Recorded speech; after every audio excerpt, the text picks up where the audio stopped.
हाँ तो नमस्कार दोस्तों, क्या हाल चाल आप सभी की। आशा करता हूँ कि एकदम से मस्त और बिंदास होंगे। दोस्तों आज की ये जो वीडियो है ये होने वाली है ऑनलाइन स्कैम पर, जो कि नए फ्रॉड हो रहे हैं लोगों के साथ। ऑनलाइन फ्रॉड, ऑनलाइन स्कैम जो हो रहे हैं गूगल पे के ज़रिए, फ़ोनपे के ज़रिए, पेटीएम के ज़रिए या ऑनलाइन पेमेंट के ज़रिए जो लोगों के साथ फ्रॉड हो रहे हैं, उस विषय पर आज हम चर्चा करेंगे।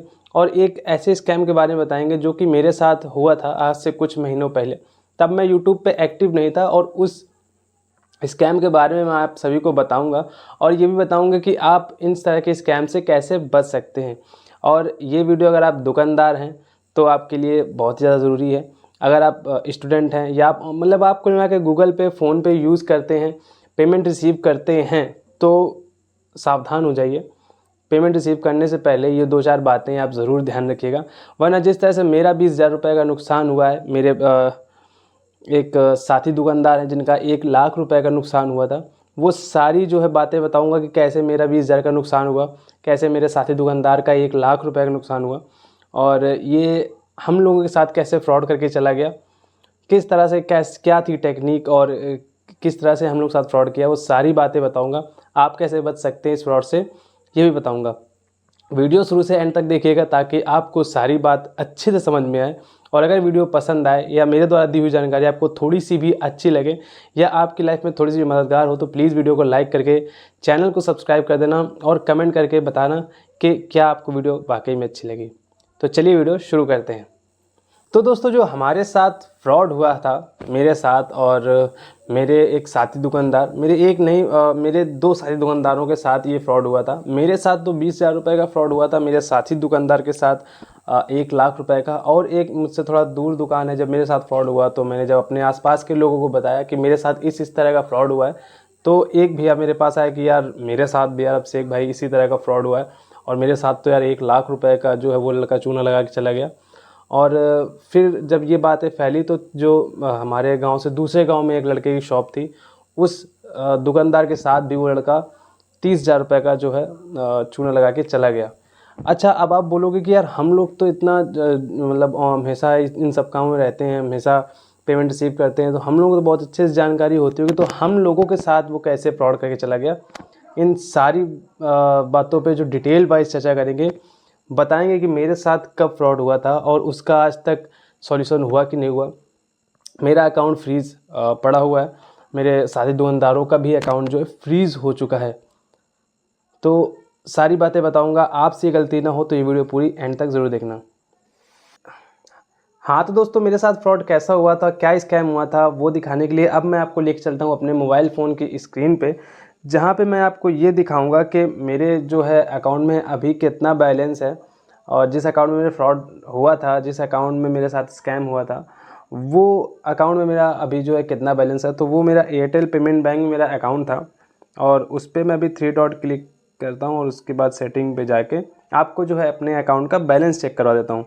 तो अभी आप यहाँ पे देख सकते हैं कि मेरे अकाउंट बैलेंस जो है मेरे अकाउंट का, वो है आपका 9,780 रुपये, यानी 10,000 रुपये में 220 रुपये कम। अगर मैं अभी अपने अकाउंट में 10,000 रुपये ट्रांसफ़र करवा दूँ तो सारे रुपए गायब हो जाएंगे, बैंक काट लेगा और सिर्फ 220 रुपये बचेंगे।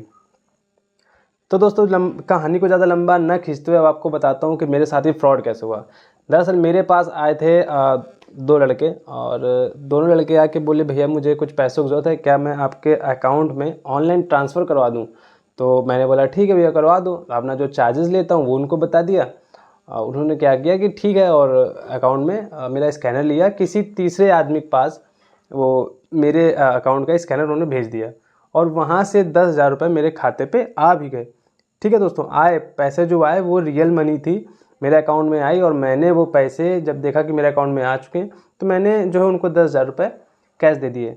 जैसे ही मैंने उनको 10,000 रुपये कैश दिए, वो पैसे मेरे अकाउंट में 2 दिन तक रहे और 2 दिन के बाद तीसरे दिन मेरे अकाउंट में 10,000 रुपये के आसपास थे, जिनमें से जब मैंने चेक किया तो 10,000 रुपये बचे ही नहीं। वो 10,000 रुपये ज़ीरो हो चुके थे। मेरी धड़कनें रुक गई, मुझे कुछ समझ नहीं आता कि 10,000 रुपये एक साथ गायब हो गए, इतनी बड़ी रकम। और मैं परेशान था काफ़ी। तब मैंने जब 2-4 लोगों को बताया तो पता लगा कि यही फ्रॉड जो मेरे साथ हुआ है ये एक लोगों के साथ और हुआ है। जो कि हमारे बगल के दुकानदार थे, जिनके बारे में मैंने अभी बताया, और उसके साथ इन्हीं लोगों ने किया था। और वो जो बता दूं, जो पेमेंट थी वो अभी तक मेरे हिस्ट्री पे पड़ी हुई है। ये रही वो पेमेंट, अमित वर्मा की 10 सितंबर 2024। इस नाम से पेमेंट मेरे अकाउंट में भी आई थी, और इसी नाम से पेमेंट उन भैया के अकाउंट में भी आई थी, जो कि 50,000 रुपये थी। और इसी नाम से पेमेंट जो बगल के गांव के दुकानदार थे, उनके अकाउंट में भी इसी नाम से पेमेंट आई थी। अब ये लोग करते क्या हैं, किस तरह से फ्रॉड करते हैं, ये भी बता देते हैं। इनमें होता क्या है कि ये पूरी एक गैंग होती है, और एक बंदा पहले से ही बैंक में बैठा होता है, और वो क्या करता है कि जो आपको पेमेंट करने वाला होता है उसका पहले से एक फॉर्म फिलअप करके रखता है कि जो मेरी ट्रांजैक्शन है ये गलती से ट्रांजैक्शन हो गई है, जो मैंने ट्रांसफ़र की गलती से मेरे अकाउंट से ट्रांसफ़र हो गई है, या किसी ने मेरा फ़ोन चोरी कर लिया है और उससे ट्रांसफ़र कर रहा है। तो इस तरह से करते क्या है, जैसे ही ये पेमेंट करते हैं फॉर्म इनका पूरा फिलअप होता है, और इसमें जो आपको UTR नंबर वगैरह दिख रहा है ये सब उस पर सबमिट करके बैंक को तुरंत जो है वो फॉर्म सबमिट कर देते हैं कि सर ये मेरा जो अकाउंट से गलती से पैसे ट्रांसफ़र हो गए। तो बैंक क्या करता है कि गलती से ट्रांसफ़र हुए इसलिए वो पैसे वापस से कस्टमर के अकाउंट में डालने के लिए एक रिक्वेस्ट भेज देता है सामने वाली बैंक को। तो वो बैंक क्या करती है कि इस तरह की रिक्वेस्ट जब भी आती है तो बैंक को पैसे वापस करने पड़ते हैं। तो बैंक वो पैसे तो वापस कर ही देती है, साथ ही साथ जिस अकाउंट में गलती से पैसे आए होते हैं उस पर पेनल्टी के तौर पे 10,000 रुपये का फ़ाइन लगा देती है। अगर आपके अकाउंट में 10,000 रुपये हैं, मान लो 10,000 रुपये का मेरे साथ फ्रॉड हुआ, मेरे अकाउंट में 10,000 रुपये थे, वो 10,000 रुपये कट गए, वो 10,000 रुपये ट्रांसफ़र हो गए। उसके अलावा ये जो मैंने अभी आपको दिखाया कि जो मेरा जो अकाउंट में -9,780 रुपये थे, वो पेनल्टी के तौर पे 10,000 रुपये लग गए। यानी मेरा 20,000 रुपये तो वो जो मेरे अकाउंट में थे वो गए, 10,000 रुपये जो मैंने कैश दिए थे उस बंदे को वो भी चले गए। तो मेरा इतना नुकसान हो गया सिर्फ एक छोटी सी गलती का। गलती क्या थी कि मैंने उससे आधार कार्ड वगैरह नहीं लिया, उसकी डिटेल्स वगैरह नहीं लिखी अपने पास कि इस व्यक्ति से इस बजे और इतने टाइम पे मैंने इनसे इतने पैसे लिए इनकी मर्जी से।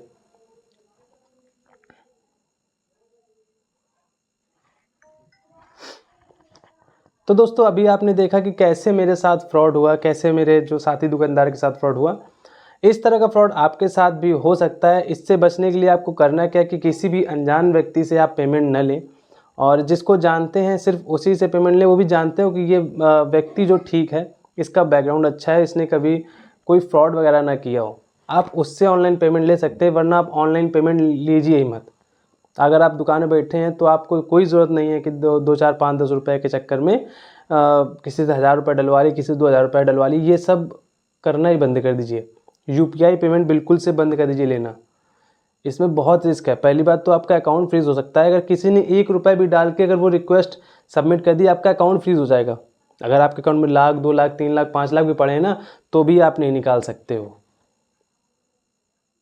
तो ये ध्यान रखें कि किसी भी अनजान व्यक्ति से आप ऑनलाइन पेमेंट न लें, और कोशिश करें कि अगर आप दुकानदार हैं तो आप UPI के थ्रू पेमेंट लें ही ना।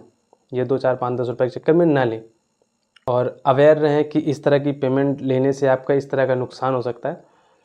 बाकी क्या आपको इस तरह के फ्रॉड के बारे में पता था? अगर पता था तो कमेंट करके बताइए। अगर आपके साथ भी कोई ऐसी घटना हुई है जिसमें आपके साथ कुछ इस तरह का फ्रॉड हुआ है तो आप हमें कमेंट करके बताइए। अगर आप चाहेंगे तो आपके साथ जो फ्रॉड हुआ है उसकी भी एक डिटेल वीडियो जो है हम अपने YouTube चैनल पर डाल देंगे। आपके साथ जो फ्रॉड हुआ है आपको हम साथ में लेके आपके साथ वीडियो शूट करके आपकी वीडियो अपने YouTube चैनल पर डाल देंगे।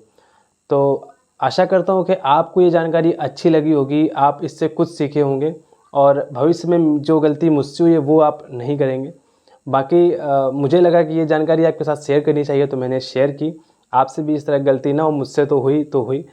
बाकी मिलते हैं नेक्स्ट वीडियो में। अगर आपको ये जानकारी अच्छी लगी हो तो वीडियो पे कमेंट करके बता दीजिए, लाइक कर देना वीडियो को अगर वीडियो से आपको थोड़ी सी भी जानकारी मिली हो, और सब्सक्राइब ज़रूर कर देना चैनल, जैसे कि आप अभी तक प्यार देते आए हैं। और प्यारी जो आपने कमेंट किए हैं उसी तरह से कुछ प्यारी कमेंट भी करते रहिए। बाकी आशा करता हूँ कि आपका दिन अच्छा गया हो। मिलते हैं नेक्स्ट वीडियो में, तब तक के लिए नमस्कार।